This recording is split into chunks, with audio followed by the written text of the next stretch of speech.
may balita, di ba? Nabali-balita si Melo Yap na kinikwento siya na kesyo hindi ko masyadong nagets, hindi ko napanood ng buo kasi tawa ng tawa to si Melo Yap para may ano rin to sa utak eh.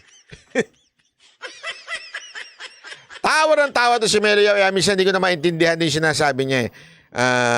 Ewan ko kung tawan-tawat sa kay Libayan eh. Pero anyway, sabi meron daw dinimanda si Tulpo na vlogger, okay?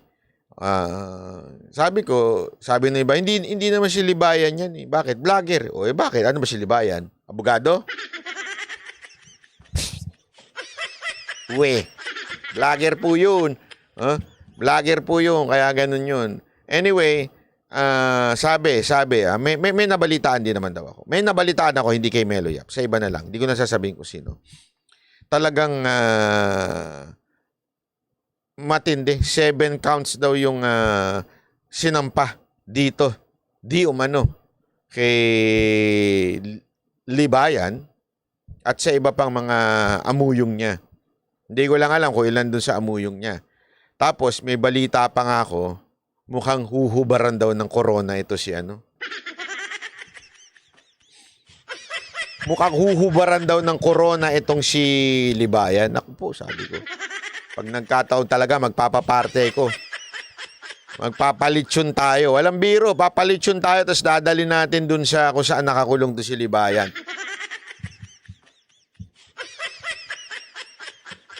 Bakit kanyo? Kasi alam nyo, hindi naman sa tinatawanan natin yung kakapahamak niya. Pero, sobra na ho kasi siya. Honestly, yung ginagawa niyang hindi na style ng abogado. Nasisira ang magandang imahe ng mga abogado. Yung mga karangal-rangal na abogado. Nabababoy. Sa totoo lang po medyo nabababoy po talaga. Yung mga sinasabi niya, yung argumento niya. Sa tingin ko lang naman yun. Maaaring mali ako. Pero tama ako eh.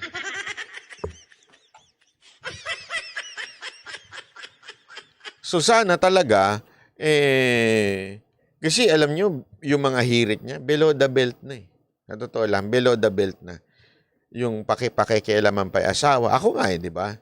Mantakin mo, hinamon ko siya. Ang babalikan niya, tatay ko, di ba? Kung hindi ba naman, ewan ko, kung walang yag balls, o kung wala talagang at alam mo yun, may mga bagay na kritisismo, disagreement, pero meron niyang sinasabi nga, di ba? Kahit saang away, kahit saang sports, ika nga, merong below the belt. Wag natin gagawin yun. Kahit nga yung nag-aaway na, nagsusuntukan na meron pa ring rules yan Don't go beyond, di ba? That very important thing in yourself, di ba?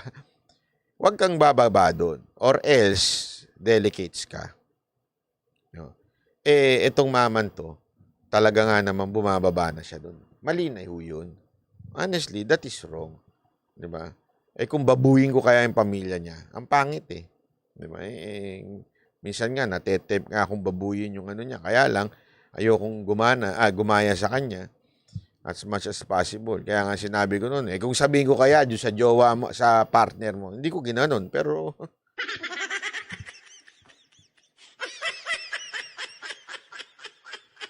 sabi nito, hindi ka abogado kasi ikaw ang didebatuhin. Ang layo mo sa Pasig. Iyak na yan. Iyak na yan. Ginawang personalan ni attorney kasi correct. Yan ang isang, may tama ka rin sinabi Mindanao Wonders.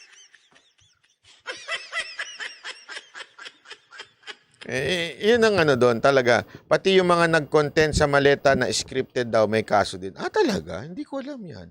Chismosa ka, Madam Regina, no? Tambay ka siguro kay Melo Yap.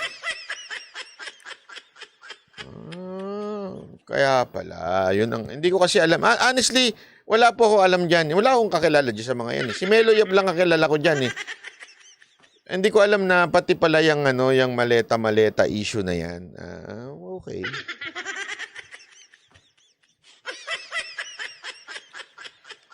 Ako, meron niya akong meron akong, ano ba to?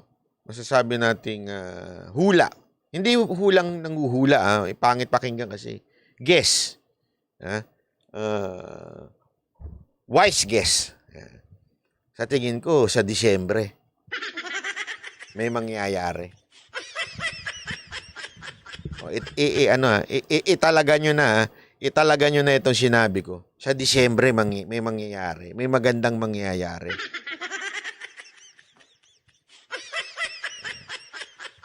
Dito kay Libayan at saka sa mga bataan niya. Naniniwala din kayo? Paano na revenues ni Atty. sa Whitey? Tuloy-tuloy lang yun.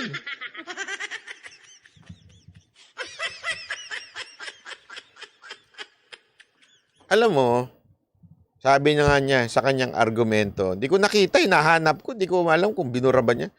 Hindi ko alam, hindi ako sure. Sinabi niya, bakit daw ba tayo natutuwa na may mangyayari sa kanya or something? Ang hypocrite.